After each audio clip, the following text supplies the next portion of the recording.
Let's go. We see that hype outside.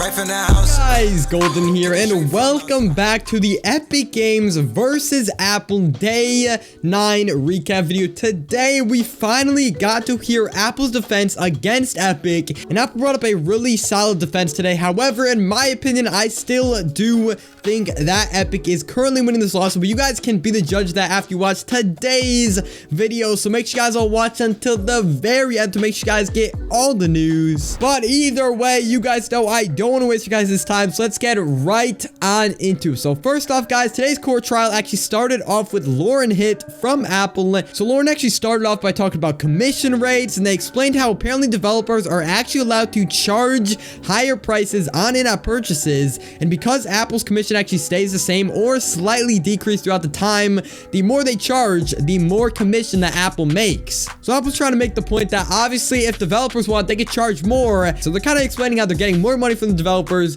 because of their commission, which I don't think was really too good of a point, but it is what it is. But anyways, the lawyer then actually asked, did Apple raise its prices after allegedly became a monopoly around 2010? And Apple said no. So if you guys watched yesterday's day, Epic basically explained how apparently Apple became a monopoly around 2010 because that's when they actually added their 30% commission onto app developers. However, Apple's explaining how they've never risen this price since then. So their point is clearly we're not a monopoly, at least obviously according to Apple. Now the judge actually then stepped in asking if this applies to both purchased apps on the App Store and in-app purchases, and Apple confirms this is for both. Now, Apple then brought in a big claim about their App Store. So they actually explain how Apple claims that there's no evidence to suggest that Apple has decreased innovation. But guys, to be fair, I mean, the last few iPhones have literally been the exact same, with just slightly different improvements, like one more camera, a little bit faster processing power, but overall, over the past few years, they really haven't done some crazy huge innovations, at least for iPhones and iPads, in my opinion. And that's basically why Epic wants a freer app store. They want people to be able to innovate more. They want better improvements on the App Store, because if Apple actually allows competition on the App Store, it can make a really competitive environment, which will obviously encourage people to be more innovative on the App Store and make a better user experience. Now, Apple then discussed a claim from yesterday, or now the day before yesterday, about Apple actually locking its users in because of their subscriptions being managed by Apple, and they actually claim that apparently many people do actually switch platforms, and about 26% of iOS users actually switch to Android every single year. So kind of an interesting statistic to hear. I mean, guys, a lot of people be switching to Android every year, which is kind of crazy to hear. I'm not an Android user, but I'm just saying, if you guys are an Android user, don't worry about it, because you're not, you shouldn't be shamed. Now then they actually explain how a vast majority of games are actually free to download on the App Store, and Apple explained how they actually get no commission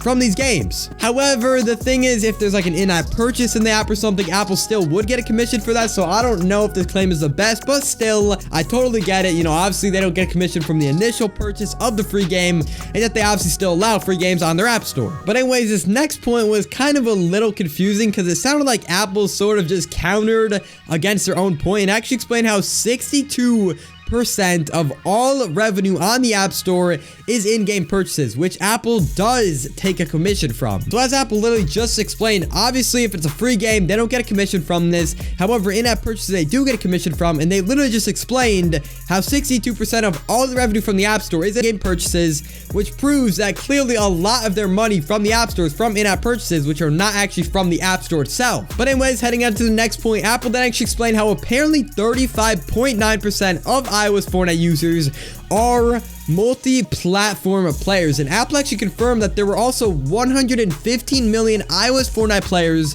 before the ban. Literally less than 40% of the iOS community could actually play on another platform after the ban, which proves clearly a lot of people were affected by this. I'm sure a lot of you guys watching this, you guys have commented this all the time, like, I don't have another platform to play on, stuff like that. I'm sure a lot of you guys watching this cannot play Fortnite right now, and if you guys want to compare iOS users to other platforms, there are actually about 104 million users on PlayStation 4 and 32% on PS4 actually play on another platform. So basically, there are more iOS users than PlayStation users, which is kind of crazy to hear because PlayStation is pretty big. But anyways, then Apple actually explained how 75.9% of customers buy nothing on iOS devices, which is kind of crazy because, again, like I said in the previous video, I thought literally everybody had a skin, or at least had spent like $5 on this game, but clearly not. But anyways, finally, after Apple had all the attention today, we then got Jonathan Ethan, Evan from Epic onto the stand. Now, Evan actually started by asking about streaming services or web apps and asked Apple if they quote-unquote agree that streaming services are not able to be apps on the App Store on iOS, and asked if Netflix had to be installed from a browser instead of the App Store. That would hurt Netflix, correct? And Apple agreed. So basically, Apple just confirmed that they are not allowed to obviously allow like streaming services and like NVIDIA GeForce Now, stuff like that, onto the iOS App Store. And also, they confirmed that if Netflix, let's say, had to be installed from a browser, obviously it would not be nearly as successful as it is today. I mean, guys, who wants to go to a browser to install Netflix? That's kind of like how GeForce Now works. It's a web app, quote unquote. Then we actually heard from Apple once again, and they explained how many improvements to the App Store and overall Apple devices have happened even with the current restrictions on the App Store. So the point they're trying to make here is obviously there are many restrictions on the App Store. However, they're claiming there was still tons of improvements, tons of new features, stuff like that on Apple devices, even though there's been many restrictions on the App Store. But anyways, Roblox was then actually brought up once again, and Hit from Apple explained how he does not think Roblox is a game, and instead he thought it was an experience like Apple previously explained, even though obviously the app is actually under the game category on the App Store. And guys, interesting enough, after this trial day, Roblox actually changed every single text on their app that says games inside of Roblox to quote unquote discover. So clearly either Roblox doesn't want to get sued, which they probably don't want to get sued by Apple for obviously releasing this on their App Store, or they're somewhat siding with Apple here, which is interesting to hear. And then Epic actually explained how the console budget for a console game is upwards of a couple $100 million, while mobile games are a few hundreds of thousands of dollars or less. I really don't understand how this is gonna help Fortnite Mobile return to the App Store, but still, I wanted to share the fact for you guys, because still, if you guys ever thought that mobile was even remotely close to console games, it really isn't. I'm just gonna be completely honest. Anyways, though, they then talked about how iOS players actually played an average of 47 minutes per week, while console players played 6 or 7 hours a week on average. And console players clearly spend a lot more than mobile players. I mean, guys, I don't know about you, but I literally was playing Fortnite Mobile like 3 hours every single day when it was actually at its peak, or when it was somewhat fun in the App Store. But now obviously it's removed, so I don't play it as much. But the point is, I don't understand how Fortnite Mobile players play an average of 47 minutes, because everyone I know, like, that's not even enough for, you know, a little warm up and 2 games. That's literally like 1 game. But anyways, a lawyer that actually showed a graph showing how PlayStation 4 and Xbox alone make more than all of the platform's average revenue combined. So as you guys know, Sony and Microsoft actually take 30% from every commission, just like Apple does. So Apple's explaining, like, why aren't you attacking consoles if they're literally doing the exact same thing as us, and you guys are actually making more money from the consoles? It simply doesn't make sense, which is what Apple's point was. But anyways, Epic did actually explain how the most important piece to take from this is that other platforms don't act as a substitute for Fortnite iOS. So basically, this is just Epic continuing to try to convince a judge to bring the game back onto the App Store. So thank you, Epic. You clearly want the game back, but at the same time, you don't want it enough, because if you really wanted it back, you simply remove the direct payment system. But I mean, obviously, that's not going to happen now, guys. We have like 1 more week in the trial. They're not just going to remove it now. But anyways, Epic did actually explain how there's no competitive pressure on the App Stores, because Apple obviously does not allow other App Stores.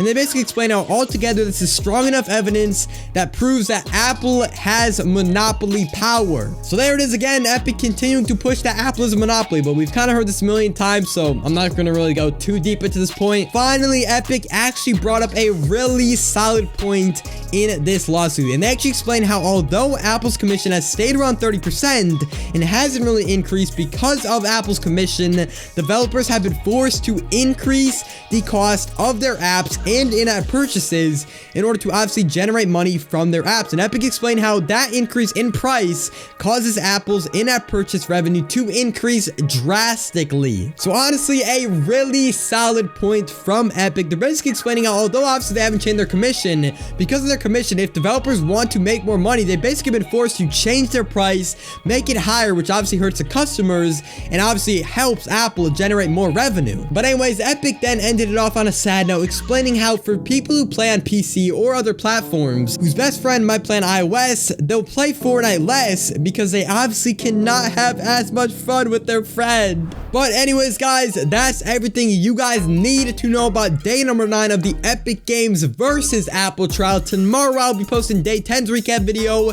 and then that will end week number 2. So thank you guys so much for all the support on the recap videos. I really do appreciate it. But either way, guys, this trial is gonna really start getting intense next week. We have Tim Cook coming up, and next week will be the final week of this trial. So if you guys want to know what ends up happening in this trial, make sure you guys all subscribe with those post notifications on.